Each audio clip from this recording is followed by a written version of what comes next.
सौवर्णासन संस्थितां त्रिनयनां पीतां शुकोल्लासिनीं हेमाभाङ्गरुचिं शशाङ्कमकुटां सच्चम्पकस्रग्युतां हस्तैर्मुद्गरपाशवज्ररसनाः संबिभ्रतीं भूषणैः व्याप्ताङ्गीं बगलामुखीं त्रिजगतां संस्तम्भिनीं चिन्तये। ऐं बगलांबायै नमः। बगलामुखी అమ్మవారు దశమహావిద్యలలో ఒక దేవత, ఒక మహావిద్య ఈ అమ్మవారు. ఈ దశమహావిద్యలు ఆవిర్భావము, వాటి కథ విశేషంగా శివపురాణములో ఇతరమైనటువంటి తంత్ర గ్రంథాలలో చెప్పబడింది.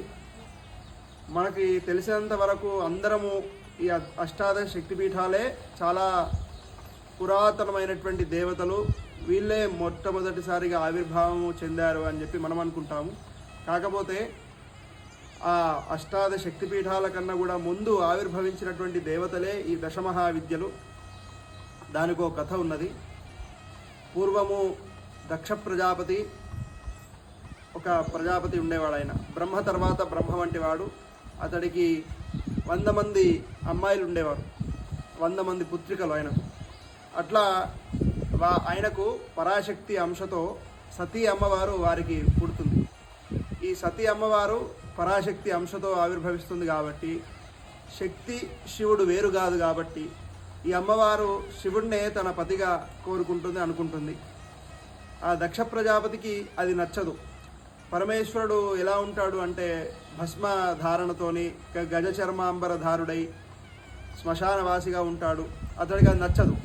కాబట్టి వారి అమ్మాయిని వారికి ఇచ్చి వివాహం చేయాలని ఆయనకు నచ్చదు. కాకపోయినా అమ్మవారి ఇష్టంతో ఉంటుంది కాబట్టి స్వయంవరం ఏర్పాటు చేస్తాడు. కాబట్టి ఆ పరమేశ్వరుని పతిగా అమ్మవారు స్వీకరిస్తుంది. అయితే అక్కడ అవమానాన్ని పొందుతాడు దక్ష ప్రజాపతి. ఆ అవమాన భారాన్ని తట్టుకోలేక అతడు, ఆ దక్ష ప్రజాపతి పరమేశ్వరుణ్ణి అవమానపరుద్దామనే సంకల్పంతోనే నిరీశ్వర యాగాన్ని ఏర్పాటు చేసుకుంటాడు. ఆ యాగాన్ని బ్రహ్మాది దేవతలందరినీ పిలుస్తాడు. కేవలం పరమేశ్వరుణ్ణి, ఆయన ధర్మపత్ని అయినటువంటి పరాశక్తి సతీదేవిని మాత్రం పిలువడు. అయితే ఇక్కడ కైలాసం దగ్గర సతీదేవి అమ్మవారు పరమేశ్వరుడితో అంటుంది, మా తండ్రి యాగాన్ని సంకల్పం చేసుకున్నాడు, అందరిని పిలుస్తున్నాడు, మనం కూడా వెళ్దాము, మా తండ్రి చేస్తున్నారు కాబట్టి ఆ యాగానికి మనం వెళ్దాము అని చెప్పి అమ్మవారు అడుగుతుంది పరమేశ్వరుని, ఆజ్ఞ తీసుకుందామని. పరమేశ్వరుడు అంటారు, మీ తండ్రి చేస్తున్నటువంటి యాగానికి మనకు ఆహ్వానం లేదు, ఆహ్వానం లేని యాగానికి మనం వెళ్ళడం మంచిది కాదు, మనకి ఇబ్బంది అవుతుంది, కాబట్టి మనం యాగానికి వెళ్ళడం మంచిది కాదు, వెళ్ళొద్దు అని చెప్పి పరమేశ్వరుడు చెప్తారు. అయితే ఈ అమ్మవారు పరాశక్తి కదా, ఆమెకు అన్ని విషయాలు శాస్త్ర సమ్మతమైనటువంటి విషయాలన్నీ, శాస్త్రమే అమ్మనే శాస్త్రం కాబట్టి శాస్త్రవచనంతో పరమేశ్వరుడికి సమాధానం చెప్తుంది. ఏం చెప్తుందంటే, ఇక్కడ జరుగుతున్నటువంటిది, మా నాన్నగారు జరుగుతున్నటువంటిది షష్ఠిపూర్తో లేకపోతే గృహప్రవేశమో పెళ్ళో కాదు కదా, అక్కడ జరుగుతుంది యాగం కాబట్టి అనాహూత అధ్వరం గచ్చేదని శాస్త్రవచనం ఉన్నది కాబట్టి మనకు ఆహ్వానం లేనప్పటికి కూడా మనం యాగానికి వెళ్ళవచ్చు, కాబట్టి వెళ్దాము అని చెప్పి ఆ అమ్మవారు పరమేశ్వరుడితో చెప్తుంది. ఇక్కడ పరమేశ్వరుడు కూడా వేదస్వరూపుడే, శాస్త్రస్వరూపుడే కాబట్టి పరమేశ్వరుడు కూడా శాస్త్ర సమ్మతమైనటువంటి మాట చెప్తారు అమ్మవారికి. ఏం చెప్తారంటే, అవును మీ నాన్నగారు చేస్తున్నటువంటిది యజ్ఞమే, ఓకే, దానికి ఏమి ఇబ్బంది ఉండదు. కాకపోతే యజ్ఞము అనే దానికి కొన్ని ప్రమాణాలు ఉంటాయి. అది యజ్ఞము ఏ విధంగా అవుతుంది అంటే, అక్కడ బ్రహ్మ విష్ణు మహేశ్వరులు ఉంటేనే అది యజ్ఞం కిందికి లెక్కకు వస్తుంది, లేకపోతే అది యజ్ఞం కిందికి రాదు. ఇప్పుడు ఎలాగైతే ఉన్నత న్యాయస్థానంలో త్రిసభ్య కమిటీ అని ఉంటుంది, 3 బెంచ్లు ఉంటాయి, దాంట్లో 3 ఉంటేనే ఆ రోజు అక్కడ న్యాయస్థానంలో తీర్పు కానివ్వండి ఏదైనా జరుగుతుంది. అందులో 3లో ఎవరు లేకున్నా ఆ రోజు ఆ బెంచ్ మొత్తం క్యాన్సిల్ అవుతుంది. అదేవిధంగా ఇక్కడ ఈ యజ్ఞములో బ్రహ్మ విష్ణువులు ఉన్నారు కానీ నేను లేనటువంటి యజ్ఞం అది యజ్ఞమే కాదు కాబట్టి మనం వెళ్ళాల్సిన అవసరమే లేదు కాబట్టి అని చెప్పి పరమేశ్వరుడు చెప్తారు అమ్మవారికి. ఎంత చెప్పినా అమ్మవారు ఆ యజ్ఞానికి వెళ్ళాలనే సంకల్పంతోనే ఉంటుంది. పరమేశ్వరుడు ఎంత చెప్పినా వినిపించుకోదు, పట్టించుకోదు.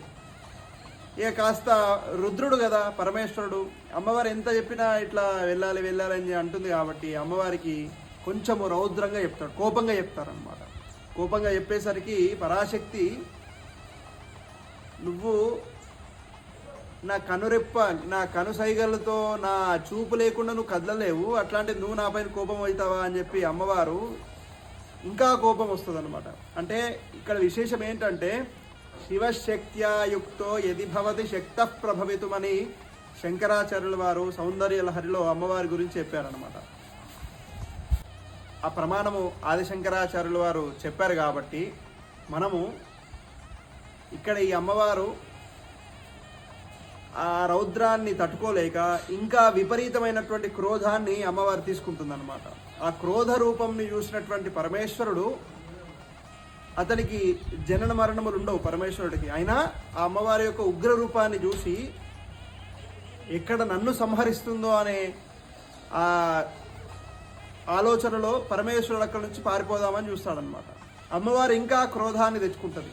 క్రోధాన్ని తెచ్చుకొని ఇక్కడ మనం ఇప్పుడు చూస్తున్నటువంటి దశమహావిద్యలను అప్పుడు అమ్మవారు ఆవిర్భవింపజేస్తుంది అన్నమాట. మొట్టమొదటిసారి కాళీ, తార, చిన్నమస్త, శ్రీవిద్య, భువనేశ్వరి, భైరవి, బగల, ధూమ్ర, మాతంగి, కమల, ఈ 10 మంది అమ్మవార్లను తూర్పు, ఆగ్నేయము, దక్షిణము, నైరుతి, పశ్చిమము, వాయవ్యము, ఉత్తరము, ఈశాన్యము, ఊర్ధ్వము, అథోలోకములో ఇలా 10 దిక్కుల నుండి ఆ పరమేశ్వరుని బంధింపజేస్తుంది. పరమేశ్వరుని ఆధీనం చేసుకుంటుంది అనమాట ఆ శక్తి స్వరూపిణి అయినటువంటి అమ్మవారు.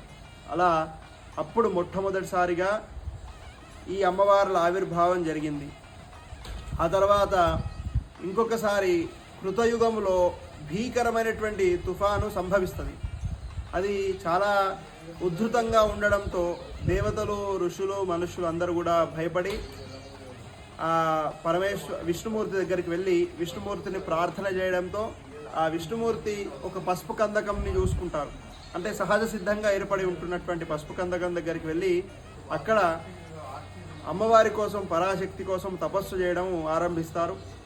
విష్ణుమూర్తి యొక్క వైష్ణవీ శక్తి ఆ పసుపు కందకంలోకి వెళ్ళి అందులో ఉన్నటువంటి పరాశక్తి అంశతో మిళితమై అప్పుడు ఆవిర్భవించినటువంటి అవతారమే ఈ బగలాముఖి అమ్మవారి అవతారము. అంటే ఒక చేతిలో గద, ఒక చేతిలో పాశము, ఇంకొక చేతిలో వజ్రాయుధము, ఇంకొక చేతిలో మనిషి యొక్క నాలుకను పట్టుకొని ఉంటుంది అమ్మవారు. చాలా విశేషమైనటువంటి శక్తి సంపన్నురాలు. స్తంభనం చేస్తుంది. మనకి మన ఎదుగుదలకు ఏ రకమైనటువంటి ఇబ్బందులు కలిగిస్తున్నారో మనుష్య రూపంలో కానివ్వండి, మాట రూపంలో కానివ్వండి, ఇతరమైనటువంటి చేతల రూపంలో కానివ్వండి, దేన్నైనా సరే స్తంభింపజేసి మనల్ని అనుగ్రహిస్తుంది ఈ బగలాముఖి అమ్మవారు. అలాగే ఈ అమ్మవారి యొక్క ఆవిర్భావము తెలుసుకున్నాం కదా. అలాగే ఇక్కడ ఈ శక్తిపీఠం కావడానికి ముఖ్య కారకులు ఎవరు, ఈ శక్తిపీఠం ఇక్కడ ఎందుకు అయింది అనే విషయం కూడా మనం తెలుసుకుందాము. ఈ శక్తిపీఠము ఇక్కడ కావడానికి ముఖ్య కారకులు శాస్త్రుల వెంకటేశ్వర శర్మ గారు. వారు retired group 1 officer, director of school educations, text books, తర్వాత ఓపెన్ స్కూల్ సొసైటీ, వీటన్నిటికీ డైరెక్టర్గా నిర్వహించి పదవి విరమణ చెందారు 2020 సంవత్సరంలో.